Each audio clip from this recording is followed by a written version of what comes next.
Posh Spice takes it up the ass. Posh Spice takes it up the ass. Remember when we first met John McClane? Argyle picked him up from the plane and took him down to Nakatomi Tower at the Christmas party. And the terrorists were overzealous, but it was sweet when they killed Ellis. And with a little help from Alan, John McClane kicked ass. Welcome back to Shat the Movies, the podcast where we answer the question, were the movies we loved when we were growing up really that good? Have you ever caught yourself thinking, why don't they make movies like they used to? Can you still remember spending your Friday night searching for the perfect movie rental at Blockbuster Video? Do you know what Blockbuster Video is? If you answered yes, this is the podcast for you. I am one of your hosts, Gene Lyons, and alongside me is my co-host, Big D, Dick Ebert. Good evening. Each week, we take a look back in time, decide if our favorite films still hold up, and the movies we cover are chosen by you, the listeners, who generously commission the films you love.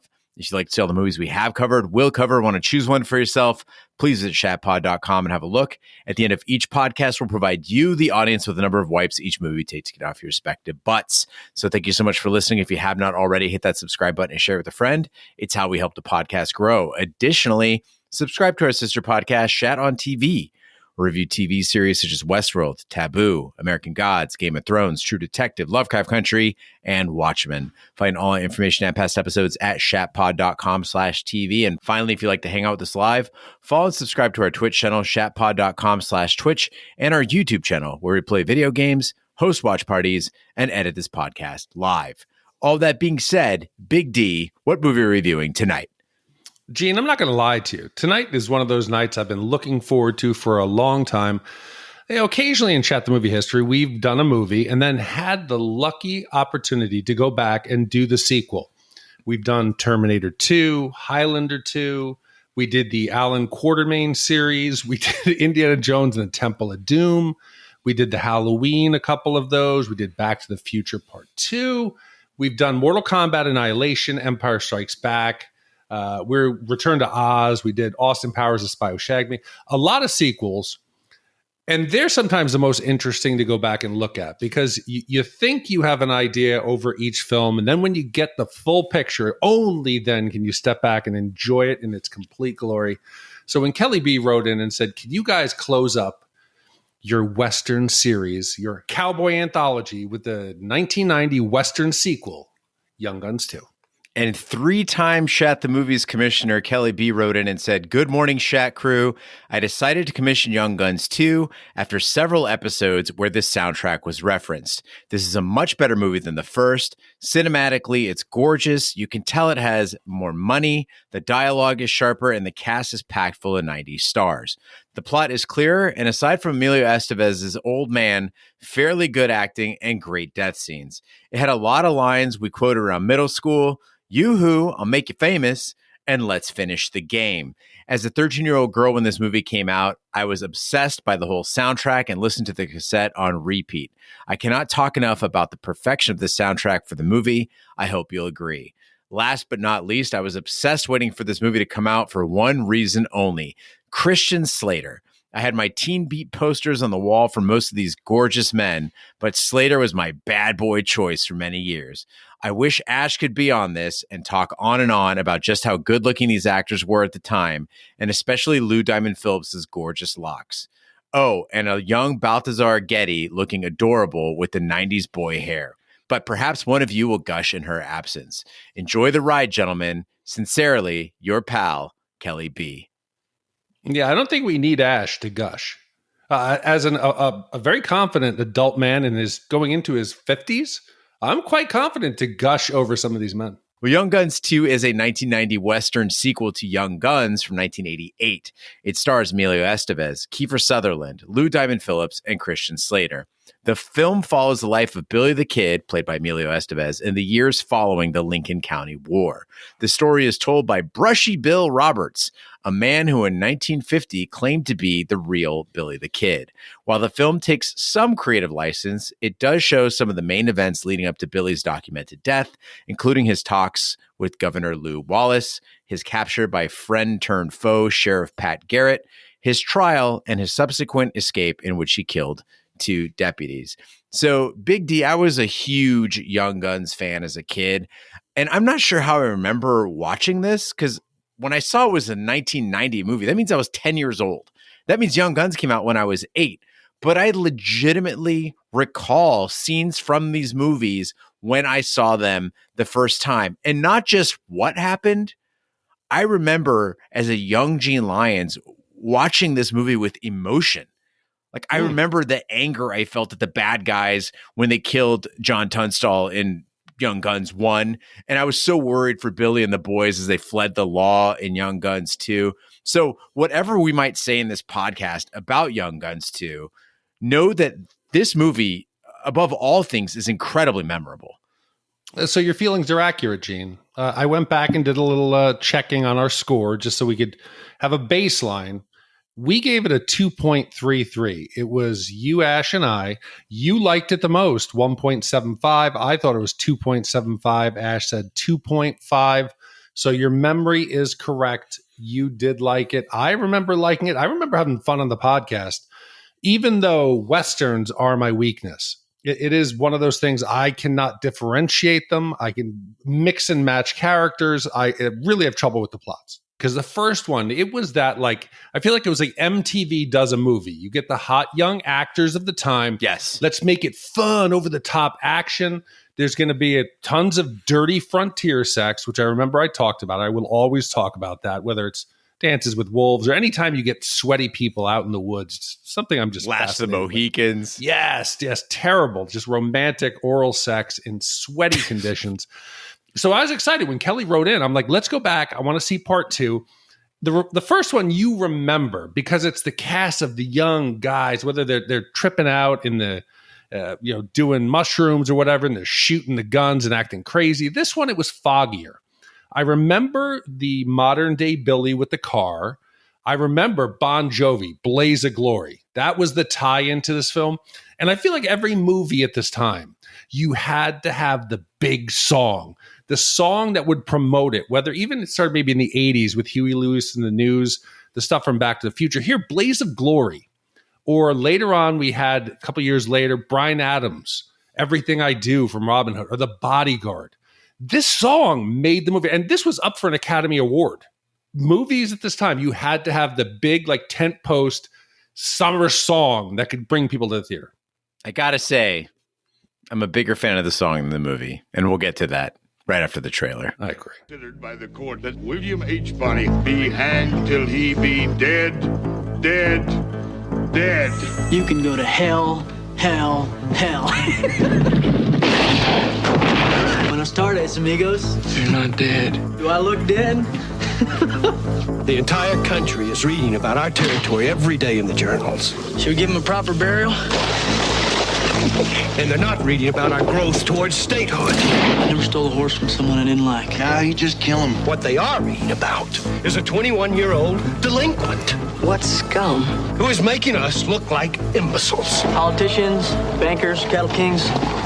Scum. I got 18 dimes in each barrel, boy. You're starting to believe what they're writing about you, aren't you? Oh, Bob! You wrote a 15-year-old boy straight into his grave.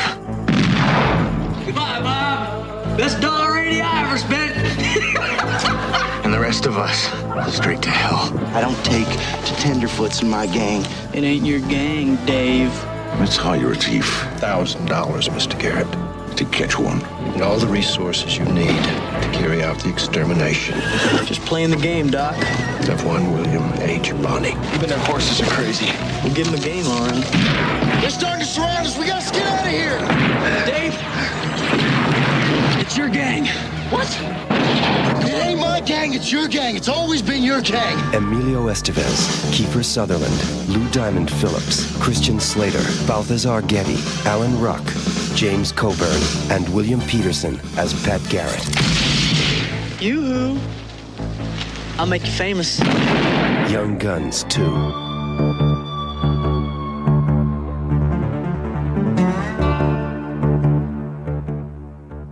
In 1950, attorney Charles Phelan is contacted by elderly Brushy Bill Roberts, who seeks a pardon he was promised 70 years earlier by the governor of the New Mexico Territory. Dismissing Bill's claim that he is really Billy the Kid, Phelan asks if Bill has any proof.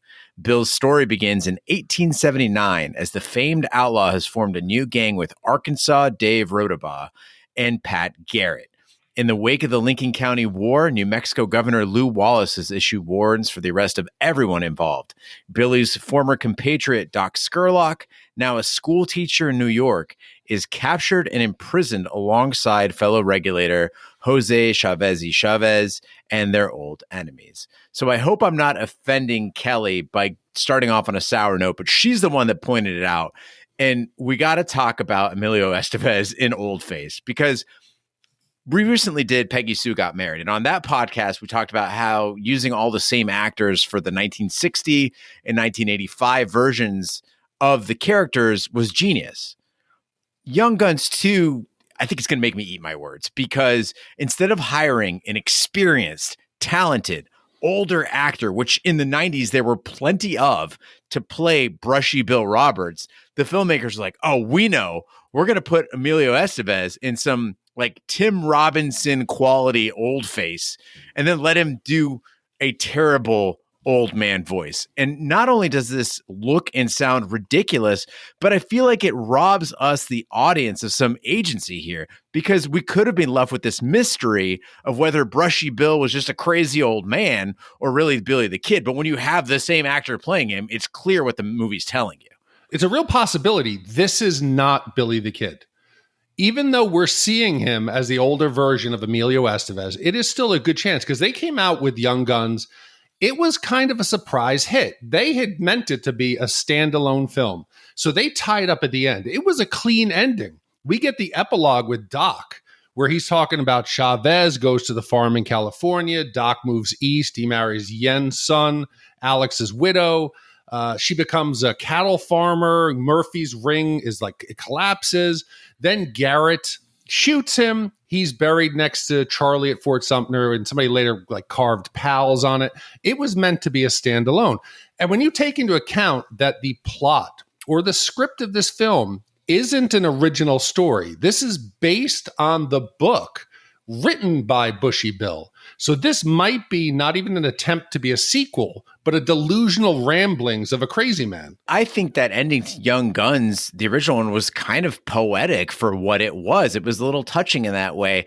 And I'm all for historical embellishment, right? I don't need this to be perfectly true. It's why I prefer Tombstone to Wyatt Earp. I don't know if you've seen Wyatt Earp. It's boring as fuck. Tombstone's fantastic, but there is a limit. And I think Young Guns crosses it repeatedly. When I saw cops show up in New York City and arrest Doc, I'm like, ding, ding, ding. Is this real? I looked it up. No, they didn't arrest him in New York. They didn't haul his ass across the country and drop him in a pit in New Mexico. They literally show the cops are like dragging him through the street. Everyone's like cheering and stuff. Billy the Kid said something like he came from 16 train stops away. Predictably, none of this shit happened. Doc was never arrested. He was never thrown in a pit. He was never shot by Aragorn. After the Lincoln County War, Doc, as you said, he moved to Texas with his wife. He lived to 79, and he just died of something boring, a heart attack. That's a pretty good life.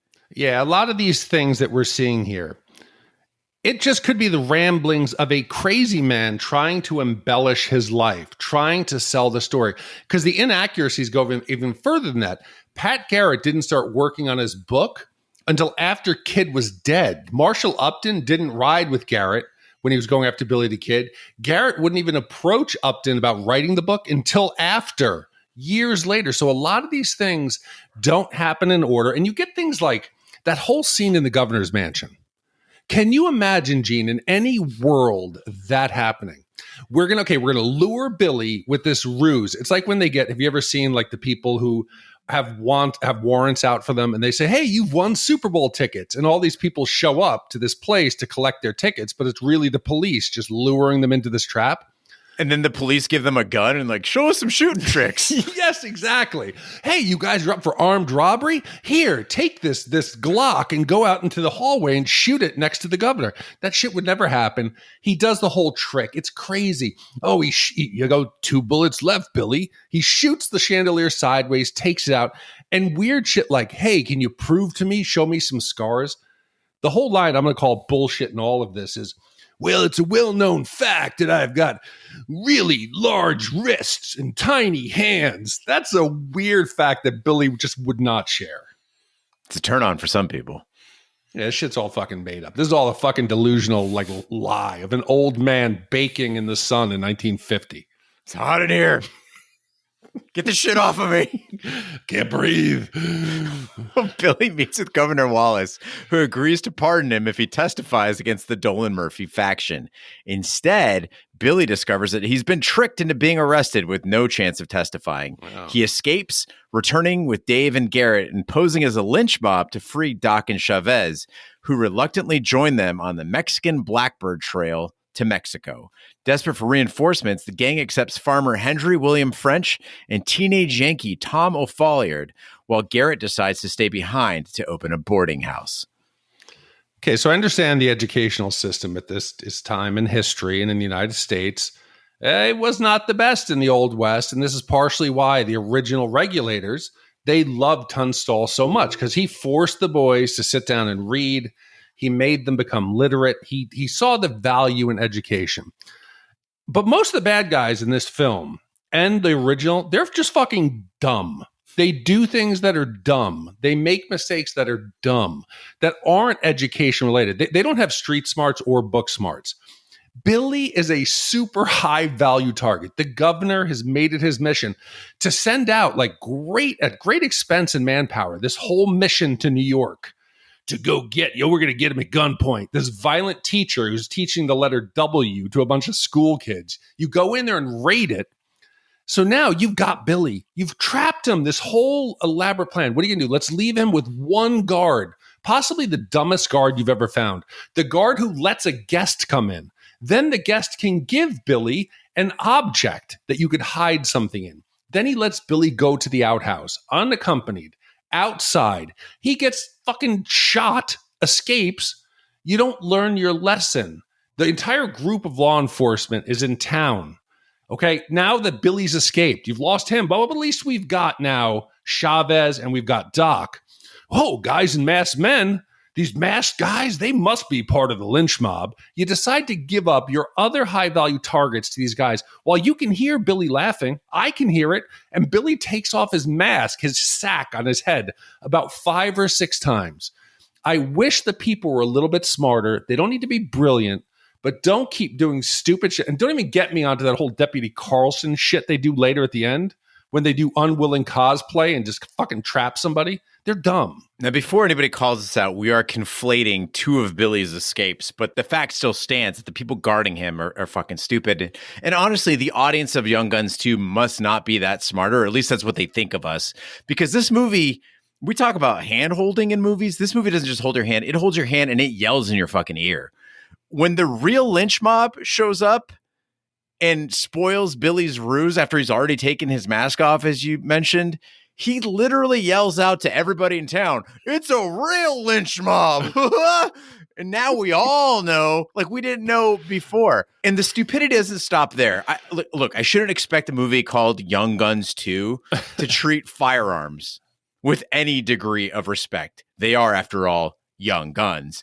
But man, these guys point their guns at one another constantly, particularly Billy. Billy's really bad at this. He's pointing his gun at Arkansas Dave. He's pointing his gun at his friends. At one point, he points his Colt revolver at Beaver. Mm-hmm. Beaver's the dude that just lets him stay at his house. He's like healing their wounds. He's feeding them. He's hiding them while the military is looking for them. This guy is risking his neck.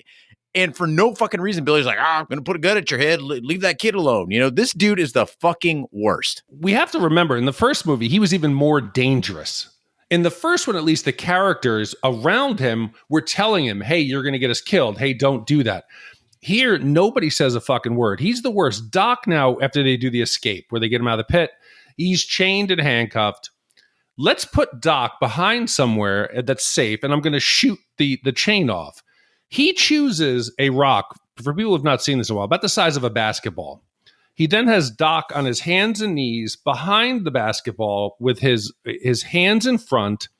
Does he aim carefully, put the gun barrel right up against it? No. He does some kind of backwards, like tuck roll, then jumps up, no look shoots the boulder.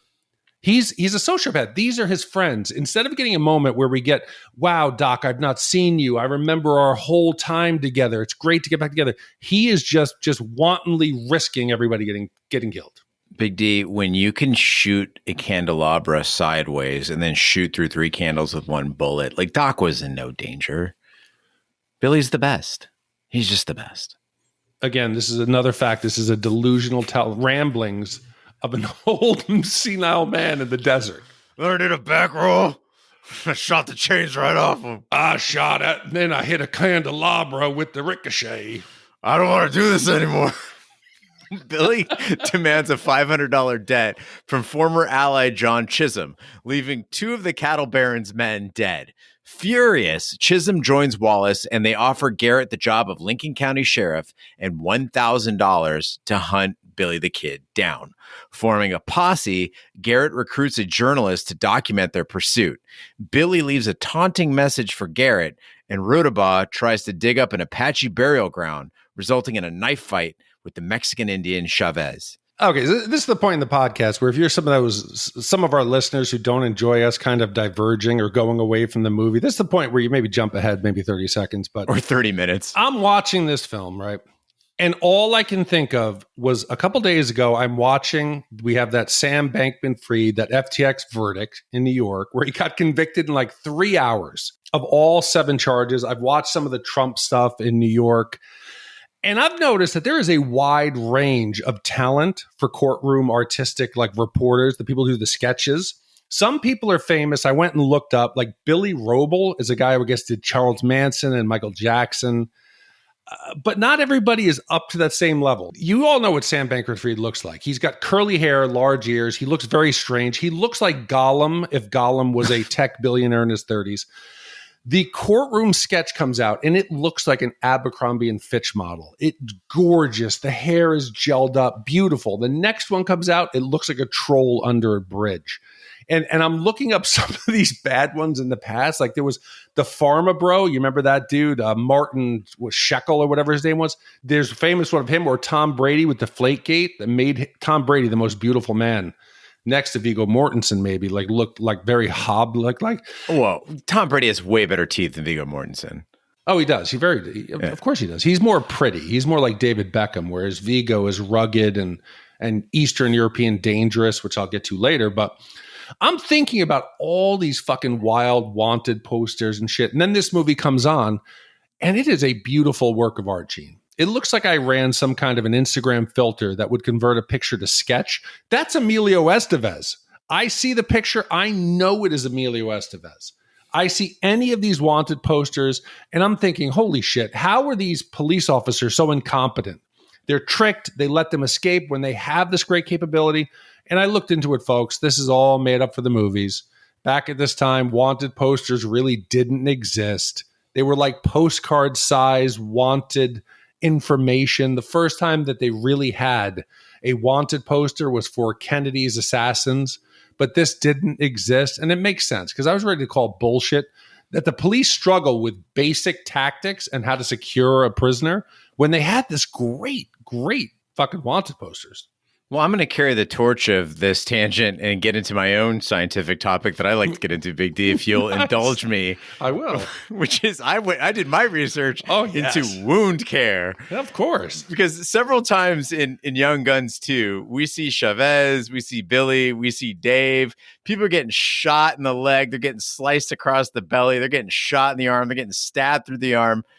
And the casual moviegoer out there, all of you might think, yeah, right. Like, there's no way he's surviving that wound in 1880. Yeah. That man is a dead man.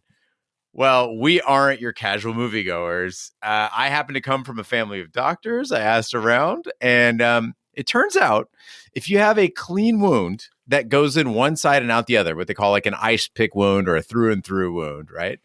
Without hitting any bone, any organs, any major blood vessels, which we saw a couple times in this movie, you're probably going to be okay, particularly if you're in a dry and chilly climate. So here we're in New Mexico, we're at altitude, we see people's breath in the cold, so clearly this is chilly. Chavez's knife through the arm, Dave's sliced up skin, they're probably going to be okay. It's going to hurt. They'd probably bleed a lot more than we saw in the movie, but they're going to be okay. And to the movie's credit, every time we saw someone shot through the chest or through the gut, everybody was like, yeah, you're a fucking dead man. And the movie came through with the death. So I'll give it points for that. You're so full of shit. For the people who have not watched this movie, Gene, describe the weapon that went through his forearm. It's like a Bowie knife. It is a fucking small machete. It is a blade that matches. It looks like Baraka. We talked about Mortal Kombat. It is a blade so long that it takes, start pulling. The blade is out. There is no way that he did not bleed to death. Besides going into, Gene, you got me down looking into all the major arteries and nerves and everything that runs through your wrist. There's a reason when you slit your wrist, Gene. What direction do you slit your wrist? Do you go cross or do you do? Yeah, you go along the length of the arm. Was that the general like direction that this blade was going? Orientation the exact orientation. Also, you said these wounds would not be deadly if it was in a dry and cool climate. These dudes are rolling themselves down dirty hills. These guys aren't bathing. These guys are in some of the worst environment. They're not treating these wounds. First of all, the spirit horse had not come, so he's fine. And then also, I didn't say that they had to be in the cleanest environment. Listen, in 1880, they're not getting antibiotic treatment, right? So as long as you seal up the wound, cauterize it, or get some stitches or something, you're going to be all right. Is that fanfic? I didn't see any of that, Gene. I didn't see so much as a fucking wet towel. I didn't see so much as a Band-Aid. They were bandaged. There was definitely bandages. Did you see them applied, or you're just assuming Billy the Kid had a tourniquet on his leg.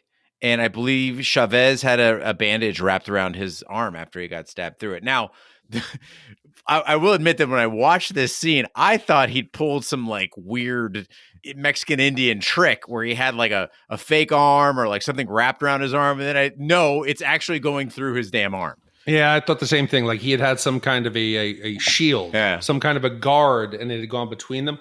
Or this was a callback to it was some kind of a magic mushroom psychedelic experience in the Indian burial ground, that it was more of a mental battle that he had. But no, that was a fucking machete through the wrist. He just got lucky. It missed bone and major arteries. And every nerve and every vessel. Well, it hurt, clearly. Really?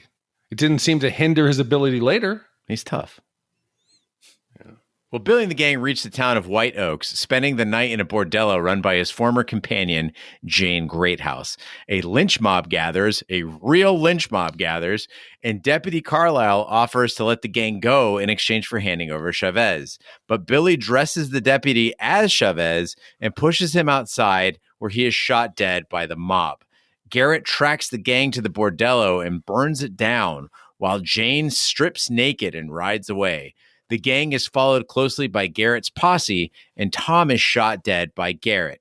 Doc is shot and sacrifices himself to enable his friends to escape, though Chavez is wounded and Billy is captured. So I know Kelly's already mentioned how much she likes this film and thinks it may even be better than the original. It's beautiful. Yes, you can tell there was a larger budget, but there are some major flaws in this that I don't think can hold a candle to the original. One of the strengths in the original, we get the origin of the Regulators. Yes, it's these hot young stars, but they're telling us them as kids, how they're taken in by Tunstall before they become outlaws. We understand their motivation.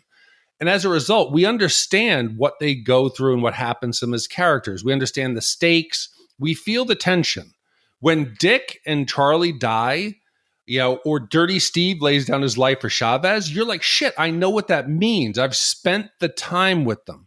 This time around, it's forced. I feel like we're doing some kind of a rewrite of the same script. Maybe it's the old man's idea of what happened in the original story, but they try to replace characters. Oh, here's a death. Oh, it's going to be really meaningful.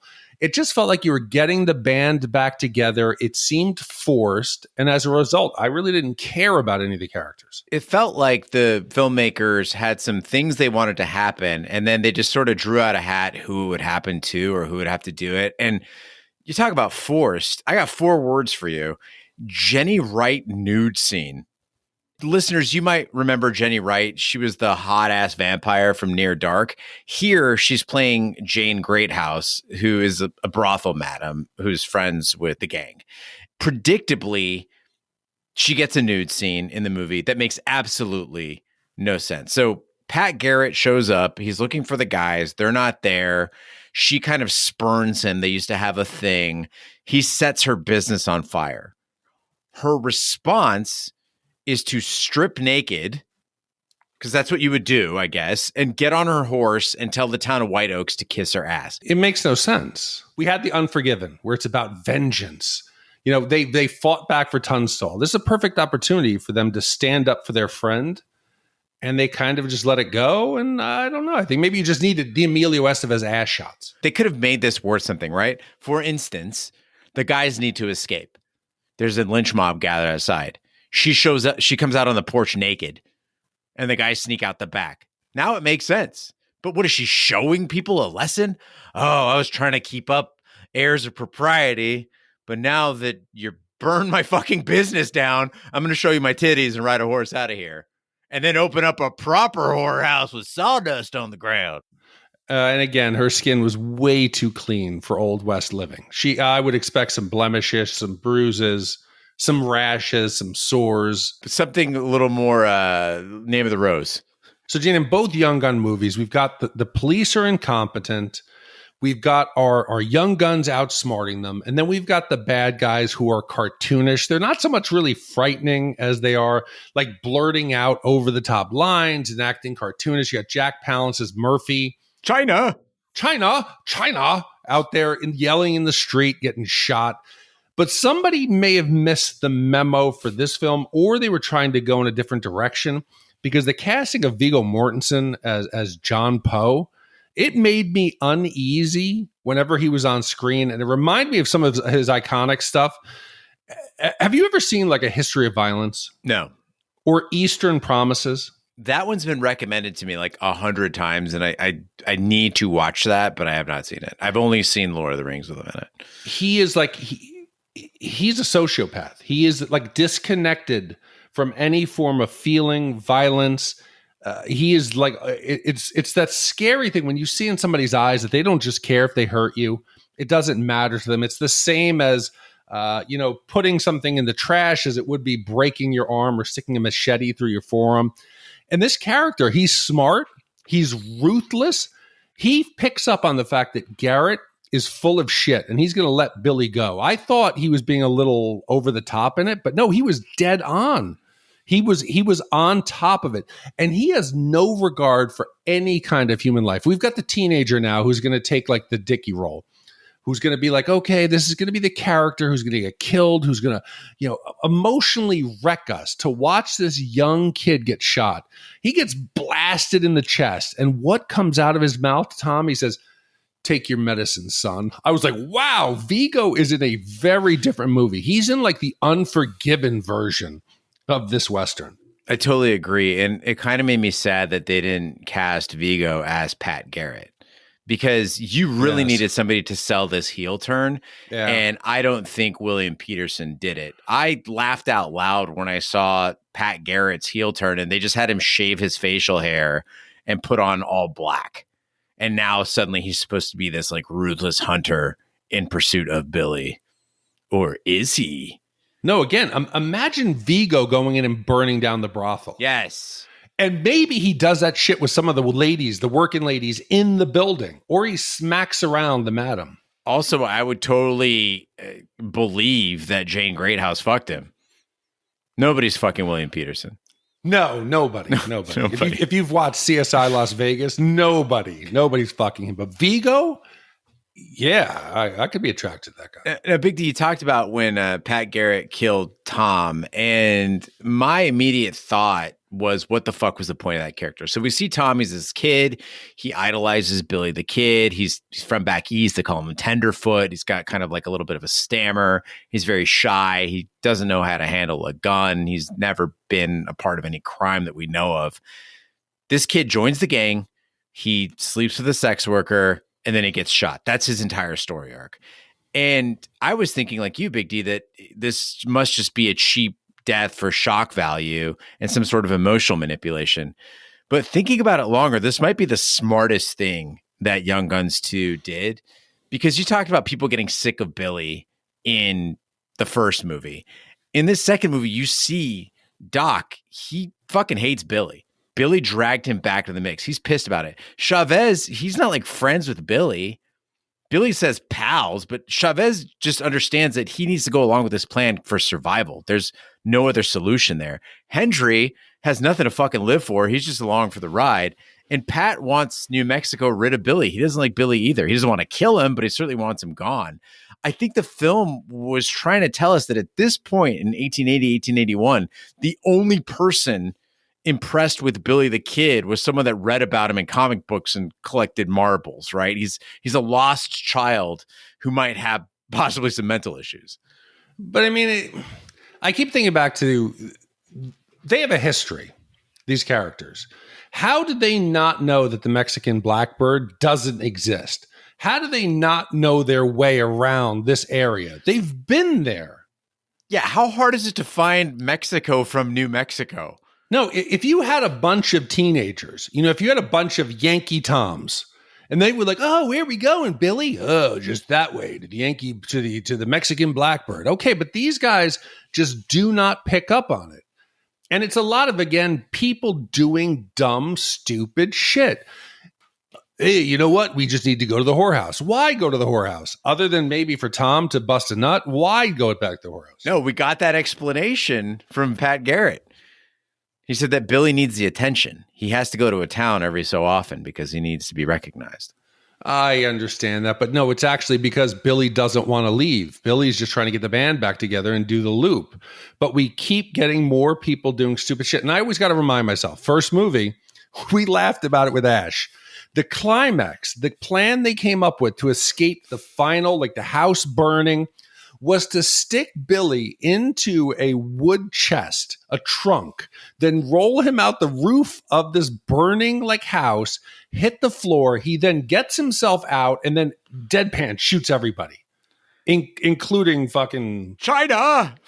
You're shooting him. Right. So I'm not expecting that we're going to have some kind of master escape here, but you can't have it both ways. That worked because it was fun. Either give us fun and stupid, which was Young Guns rolling out of a burning building, or unexpected and smart. Like, wow, I can't believe they tricked us into seeing that that's how they're going to do it. Do either one. And here the gang is trapped inside. They're not even surrounded like in Young Guns, where that was truly a life or death situation. They were surrounded by, I think, the military at that point. Here, they're out on the front porch. It's really not that big of a threat. We've got Deputy Carlson. They decide to play this little thing of, hey, we're just playing cards. We're just doing solitaire. Oh, what are you doing here, Deputy? He comes in, and they go through this whole charade that he wants the Indian outside. They give him up to the mob. Then they'll go. They dress him up as like a scarecrow with the hat, the little shawl. He doesn't object. He knows what's coming. He doesn't complain. They push him out the front door and go, hey, here he is. Here's your native. They light him up and shoot him. And then this group, Gene, just disperses because they're guilty. They feel bad they've done the wrong thing.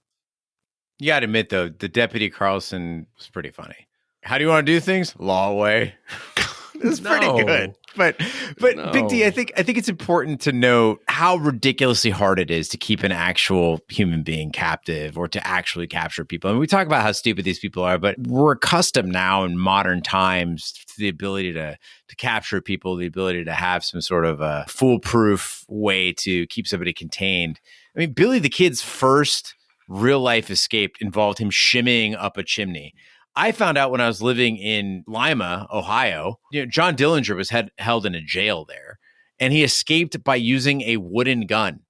Like, that's how he got out. He held up a wooden gun, and he was like, hey, let me out of here. They just fucking did.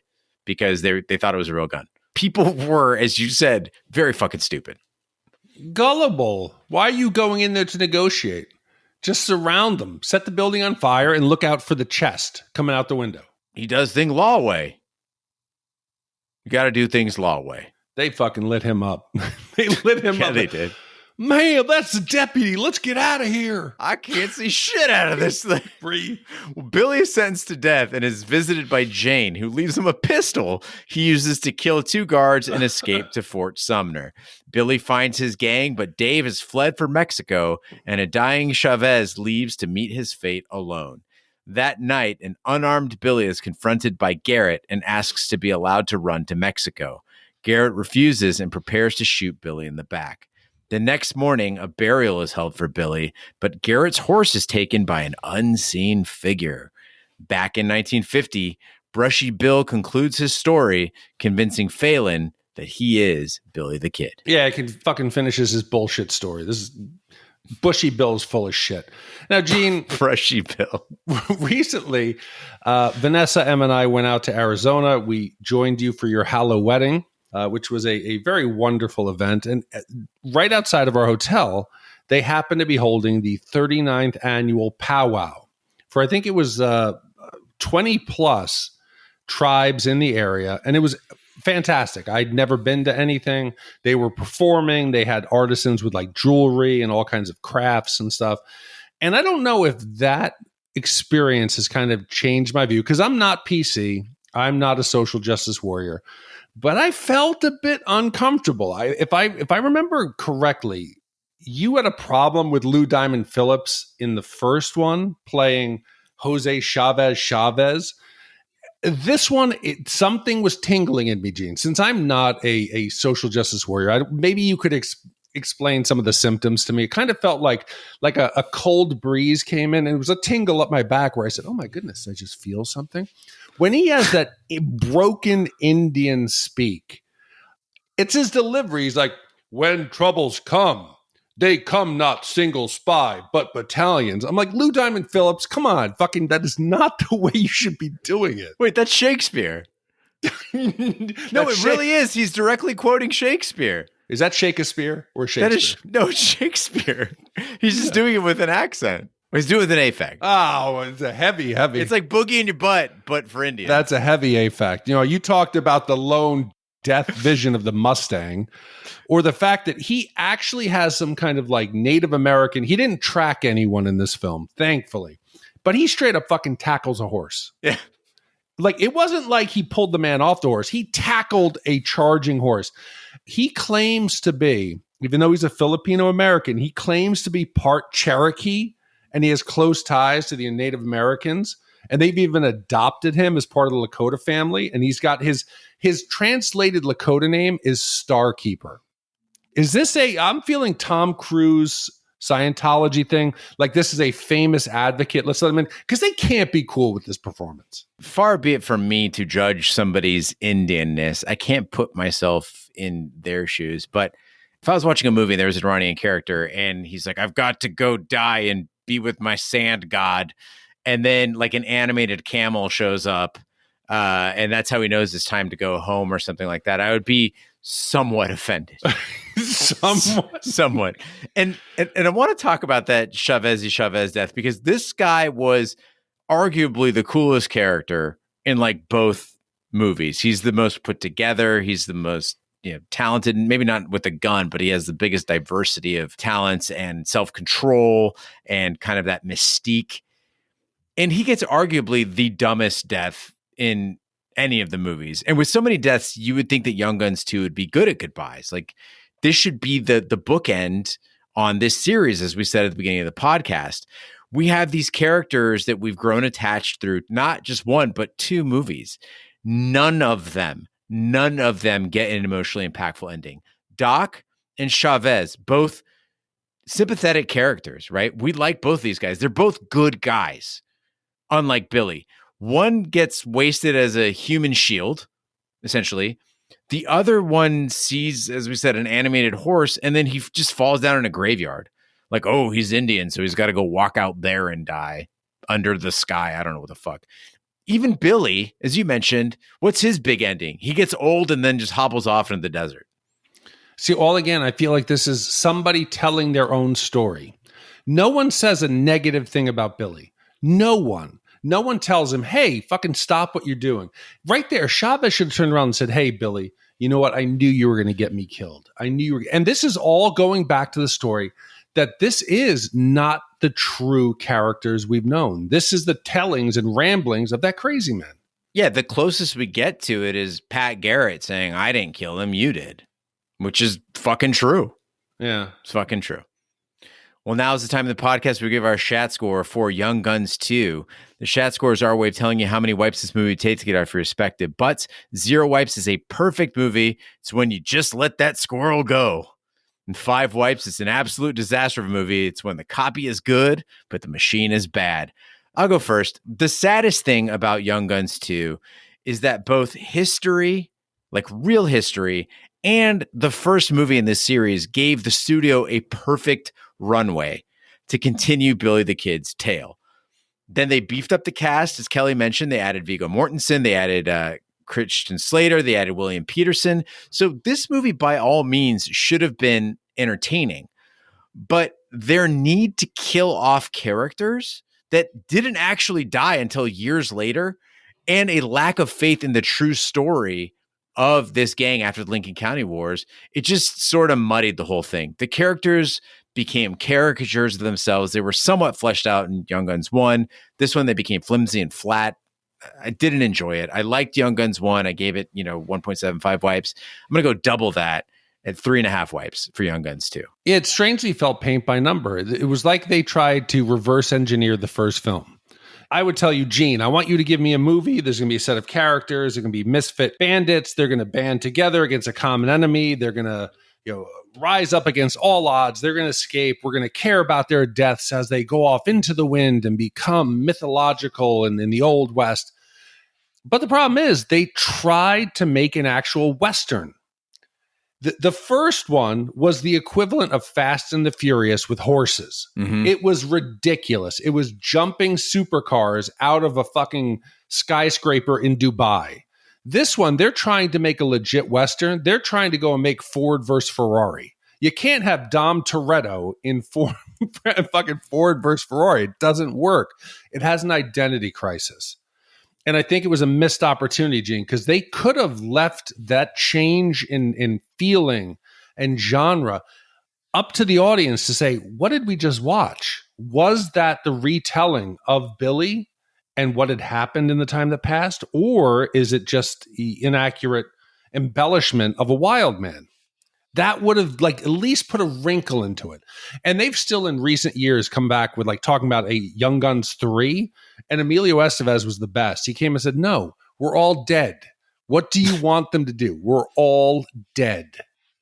And that's what I think of this movie. And I got to go 3.25 wipes, Gene. I don't think it's as terrible because it is beautiful to watch, but 3.25 wipes, not nearly as good as the first one. Young Guns 3, The Ballad of Brushy Bill.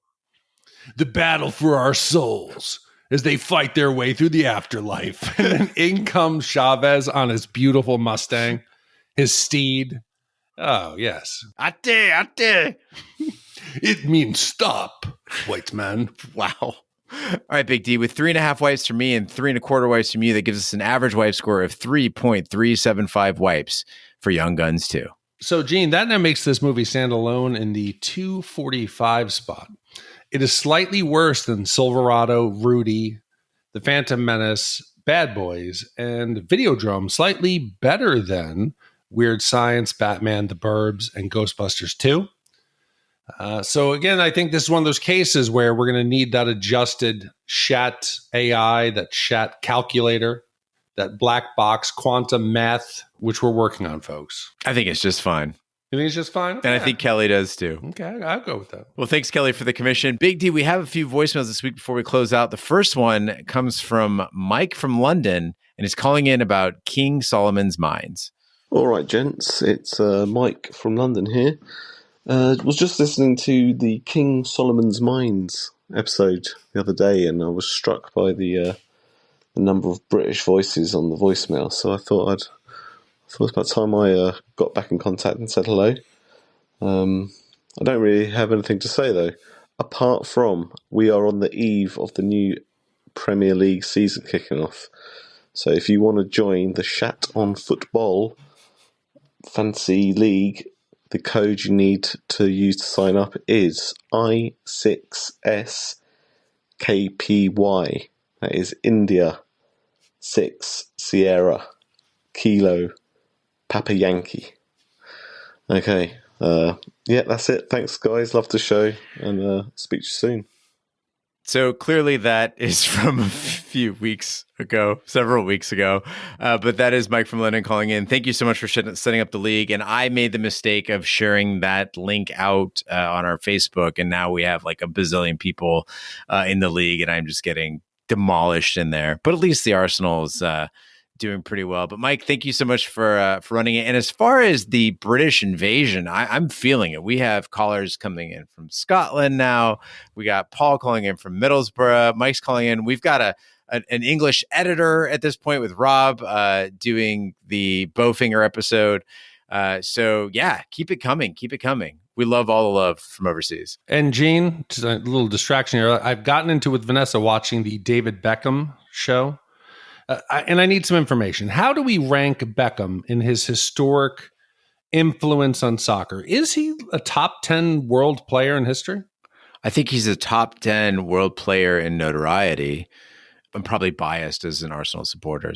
But it's made me actually get maybe Emma and Vanessa into Premier League, because the stories of watching, it's because it tells the history of him. And I did not know the whole World Cup fiasco when he got a red card, or him going with Manchester United and winning that whole thing where they win the Premier League, and then they win whatever the European one is, and then they win the third one, the Triple Crown. The treble, yeah. Yes, I had no idea any of that.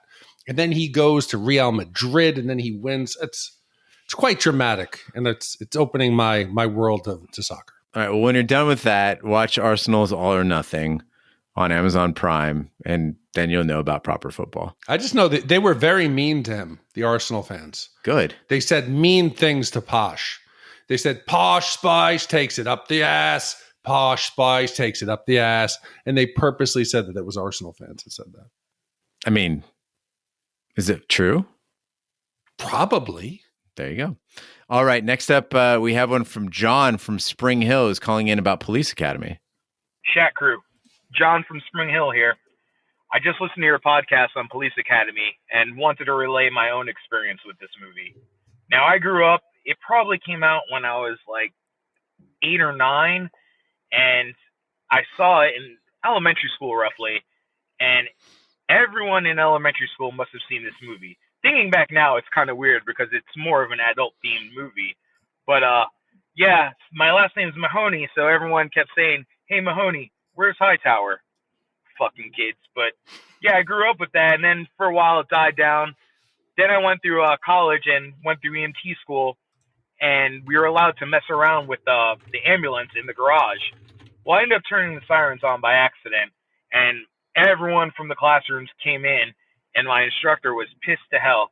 And the one thing he said to me was, man, with your last name, you should have just joined the police academy instead of this.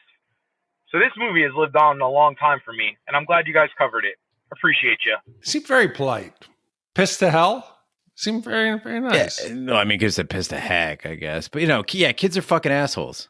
I think about the insults that I took now and why I was in any way offended by them. They were so lame. So fucking lame. And it continues to this day as a podcast host. Yeah, but it depends, because I recently had a parent-teacher meeting with Emma's teacher, and she said, you have to remember, kids at this point don't know the difference between someone's feelings. That we teach them to make observations of the world. So if someone has weird hair or someone does something strange, the kids will say it without the intention of being mean. That shit's unnecessary. Kids are assholes. Agreed. Hate them. Fucking kids.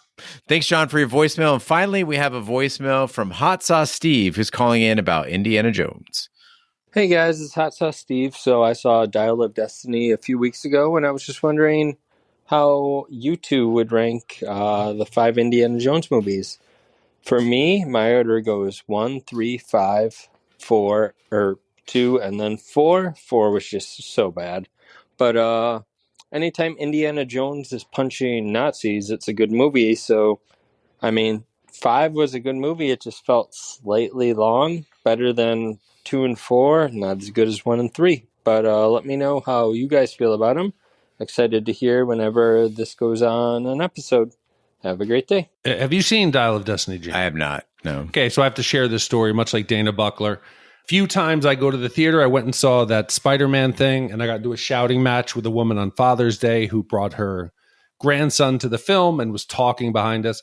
I go back now, it's a Monday to see Dial of Destiny when it first came out. I choose a Monday at 7 o'clock. I said, who the hell could be there? 7 a.m. or 7 p.m.? 7 p.m. Okay. 7 tickets sold. It is the higher end, like the RDX theater with the surround and the whole thing, not the crazy glasses or anything, but it's a higher ticket. So I'm like, all right, there's 7 of us in there. What problem could I run into? We get all the way to the final 10 minutes. This is the final 10 minutes of my journey with Indiana Jones, which started with Raiders of the Lost Ark in the theater 40 years ago, right? So I'm sitting there. It is coming to the end, the climax. I'm not going to tell people what it is. I hear people kind of talking. I look off to my left. 3 kids, probably ages of 12 to 14. I had learned from my previous experience that when you challenge a movie talker, it doesn't end well. So I just look at the girl. She kind of nods and says, hey, let's go. They get up to walk out. One of the other 40-plus-year-old men who was alone in the theater with me goes, why don't you kids just shut the fuck up? That sparks a debate of these kids throwing objects through the theater. The girl threw a glass perfume bottle. The police arrived. The manager came in, popcorn thrown at her. Full fight breaks out. And I'm sitting there focused, laser focused, Gene, on the final 10 minutes.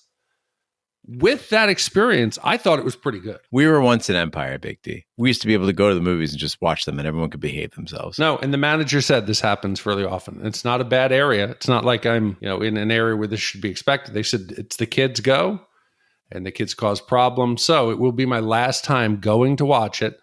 But to answer Steve, I go Steve, obviously 1, 3, 2, 5, 4.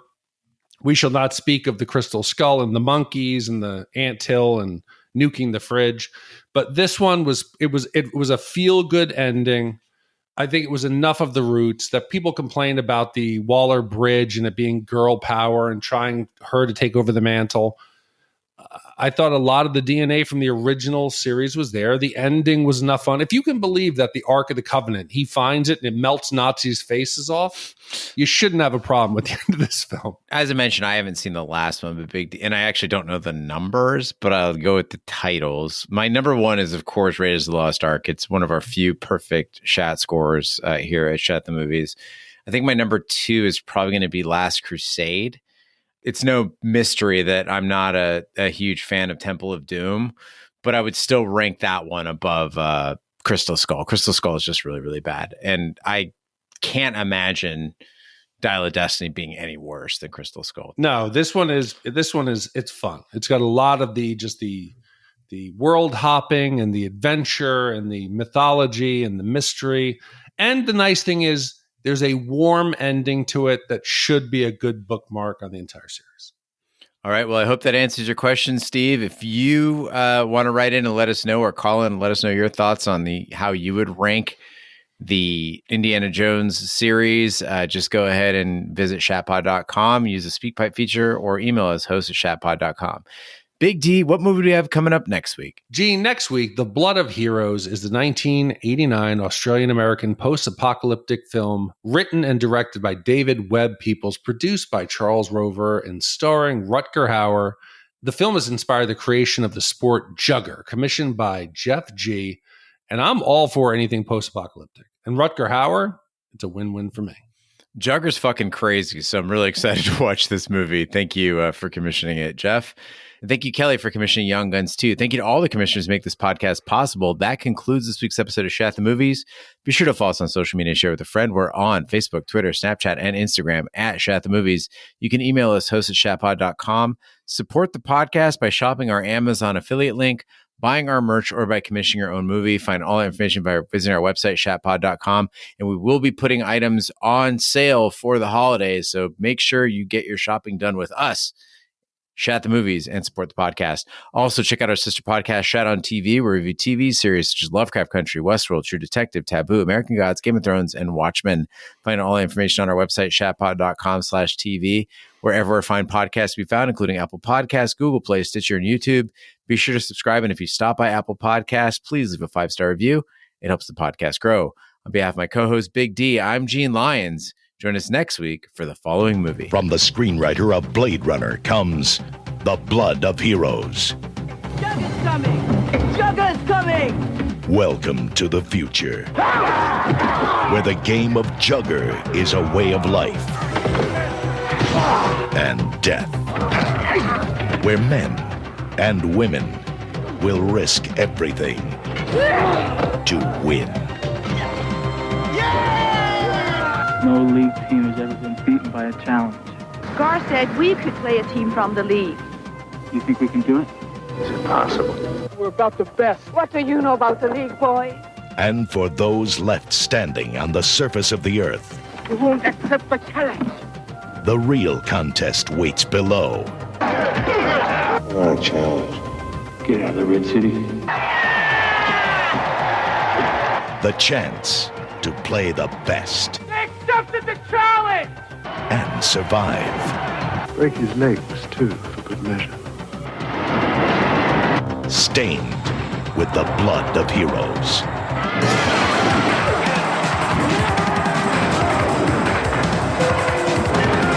I wanted to win. And win. The Blood of Heroes, starring Rutger Hauer of The Hitcher and Blade Runner, Joan Chen of The Last Emperor, and Vincent D'Onofrio of Full Metal Jacket. The Film Newsday magazine called a dazzling action movie, one of the most original since Road Warrior. Blood makes grade, brutal, entertaining. The action scenes are numerous and exciting. The New York Post. The Blood of Heroes.